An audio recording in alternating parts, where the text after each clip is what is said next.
All right, welcome back to another episode of 2 Point Sports. Today, we're going to talk a little bit of the injury report for this Alabama game. But before we get into everything, as always, make sure to like, comment, subscribe, turn on the notification bell so you know when we post a new video, and follow us on all the social media links down below in the description. We appreciate you guys for following. All right, so this one should be a pretty short and sweet video. For the first time in probably ever this season, Oklahoma really isn't getting any big surprises in this with this new injury report. I think it really can't get much worse than what it's been from as of Thursday night.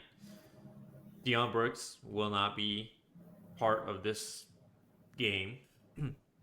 I would be surprised if he isn't questionable for next week too. Seemingly the knockout blow from the Missouri game is probably still lingering, and a concussion issue for him.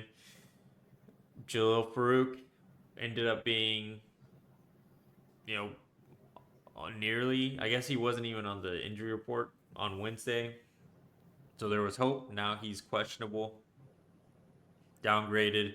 Never a good sign with only 2 games left to go, or sorry, 2 days left before the game. We'll see if something changes there. I mean, it is a home game. Then the last thing we'll mention here is Michael Tarquin. He is not on the injury report. He was someone that was on the injury report, missed the Missouri game. Bye week finally helped him out a little bit. So we could be getting a starting offensive lineman back on this team for the Alabama game. Brandon, does on the wide receiver front, do you think that there's anything that does this really affect how this team's going to perform? I think at this point it's kind of inevitable that we see at least the guys that are going to play. Yeah, I mean, I don't know how much it would help, but I think you obviously want to have your best players out there. And I think Deion Burks and Jalil Farouk are definitely two of your better receivers. Jalil Farouk going from not on the report at all on Wednesday to now appearing as questionable is just that's 2024 Oklahoma football. It doesn't even make sense to me. I don't know how that happened. How do you go from not even listed to questionable? It sucks. I mean, I think it was going to be a run-heavy game anyway. I think you'd like to see Javante Barnes back. He's still listed as questionable, so we'll see. Probably won't really know on the status of either one of those till Saturday. It's going to be interesting to see how it all plays out. But I'd like to have Jalil Farouk out there just to have a true option if you need to pass the ball, but it is what it is. If he's not, I mean, it's not like we haven't dealt with it all season. It's still the same thing we talked about, in the last video. We've got to establish a run game and hope for a lot of turnovers. Yeah, I think that really the only one that can positively affect Oklahoma here, because not that it wouldn't be nice to have Jalil back, but we saw it in the last game with Deion back. Really, for the most part, didn't really help this offense in the passing game. But what can help with the run game is Michael Tarquin's back. It's going to be interesting where they plug him in. You would assume that we don't see Spencer Brown again. Jake Taylor's still out for this offensive line. So does Tarquin plug in at right tackle? Do they bring him back in on the left side and have someone else step in at right tackle? That offensive line is going to be interesting, especially because it has improved so much in the run game. And even when he was on the field, it was pretty good in the run game. Can they do it again, especially against a better Alabama front? And really, they probably have played since the Texas game. Maybe this is since Texas. Oh, maybe Ole Miss. I think they're a decent front. Yeah, that's true. I mean, it's going to be one of the better groups of defensive linemen they play. But as we mentioned in our last video earlier this week, the run game is where they are, I guess, the least efficient. Still pretty good, though. I think they were like top 60. What are your 53rd, yeah. Yeah, so can Tarquin do something positive for Oklahoma? I think so. How much is going to be the question there? He's going to be better than Spencer Brown. That's about the only thing you can really guarantee with having Tarquin out there if he does play. Because I mean, he hasn't played in a minute. It's going to be interesting to see what the offensive line looks like. It's going to be interesting to see the entire starting offense on Saturday. When we're there and looking at the pregame introductions and stuff when they list the starters. So I'm curious to see how it all shakes out and looks for Oklahoma at that point in time. Tarquin back is good, I guess. It's refreshing to see Gavin Sawchuk not on there at all. Guy that really hasn't played much, should be fresh as hell. You think it's going to be Xavier Robinson and Javante Barnes, assuming he can go for most of it. But if Barnes can't go, could we finally see Gavin Sawchuk? I think if Barnes can't go, this has got to be his best opportunity. Definitely. And the running back situation is going to be interesting too, because you expect, like you said, Robinson probably going to play quite a bit. Taylor Tatum isn't on the injury report, so I know it hasn't been anything that was concerning injury wise, but he was pretty banged up there towards the end of the Missouri game. That's why we ended up seeing more Xavier Robinson. So if let's say Barnes is still hurt, but as we've seen, Gavin isn't listed on the report. Is it going to be headed by Tatum? Is it going to be headed by Gavin? Is it going to be Xavier that takes the lead back role in this situation? I think that's what's going to be an interesting thing to follow throughout this game, because that's really the only way they've been effective offensively is the run game.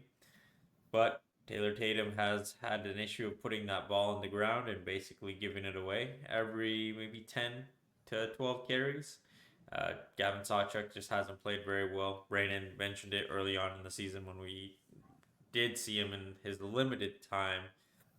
He's just too patient of a runner for what this offense needs right now with the quality of the offensive line play. And then Xavier Robinson is very limited. While we're all excited for what he did, it was a very limited sample size. So can he repeat that performance? Which I hope he can.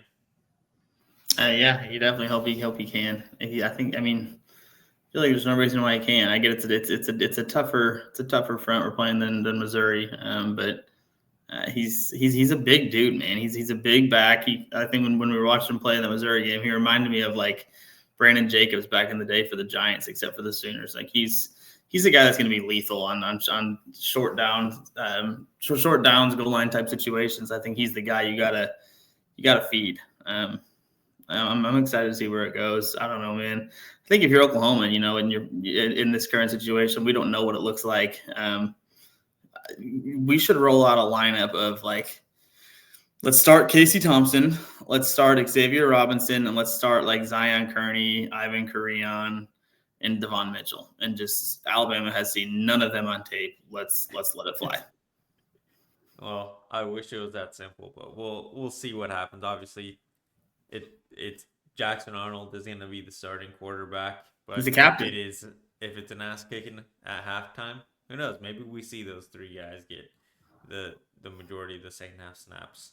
I think the last thing we can cover here is, since our last video, have you overcome the logic that Oklahoma's probably not going to win this game, and has your heart taken over? Do you think Oklahoma has any shot at this game?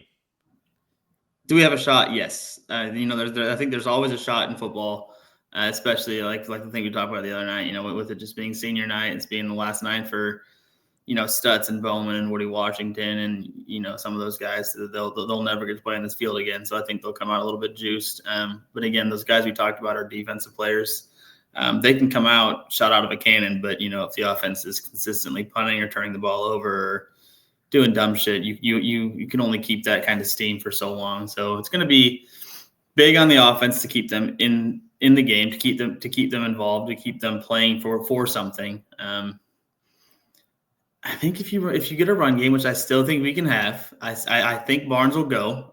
For some reason, I just have a feeling he'll play. He didn't play that Missouri game, so really he's got 2 weeks now. And you don't have to say anything really. You can keep him as questionable and play him on game day. So I have a feeling that Barnes goes, and this is not, I don't have any sources or anything. I'm just, I have a feeling he plays. You're going to have I think a really good trio of backs if Barnes is back for sure. You can mix it up a little bit. We're going to have to run heavy. Love to have Jalil Farouk. I think Dan Burks being out, kind of sucks a little bit. But again, it's not like anything we haven't seen. all season. And that first half against Ole Miss, we didn't have him either. And that first half against Ole Miss was the most fun half we've had all season. We moved the ball, we scored some points, we took a lead in Oxford against a ranked Ole Miss team that just beat the hell out of Georgia. So they've shown the potential. I think if they can come out like that, I think they can. It's senior night. It's the last home game. We'll be there.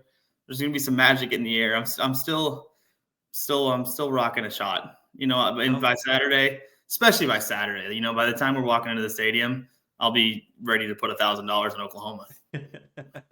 Sounds like you're still working on trying to convince yourself for a dub, but that's the fan in us. I mean, we'll see what happens. It's this offense for Oklahoma has just been Jekyll and Hyde, like not to the point of like they've been super good, but they've been good enough where they can help win ball games, but then they just flip the switch. They are so bad, so fast. So it's a matter of them being consistent throughout the game. Hopefully, something got worked on. It's tough to go into a game having the feeling like you have no shot. That's just not how Oklahoma football is supposed to be. So let's hope that feeling that maybe some of us are having is completely wrong and Sooner Magic appears on Saturday and we pull off an upset, play spoiler for Alabama's hopes to the SEC championship, and we maintain our bowl eligibility streak. Go shit in their ice cream, man. That's what we talked about the other night. It's time to shit in their ice cream. Or if not theirs, it's time to shit in LSU's. But, let's get it done this weekend. We have to beat one of them. All right. Well, make sure to go in the comment section. Let us know what you think is going to happen in this football game. If you think there's any sort of hope, if you've injected any hopium in yourself, now that we're a day away probably from when you guys are watching it from this game. Make sure to like, comment, subscribe, all that jazz. Follow us in the description on all the links in the description down below. We appreciate you guys watching. We'll see you next time.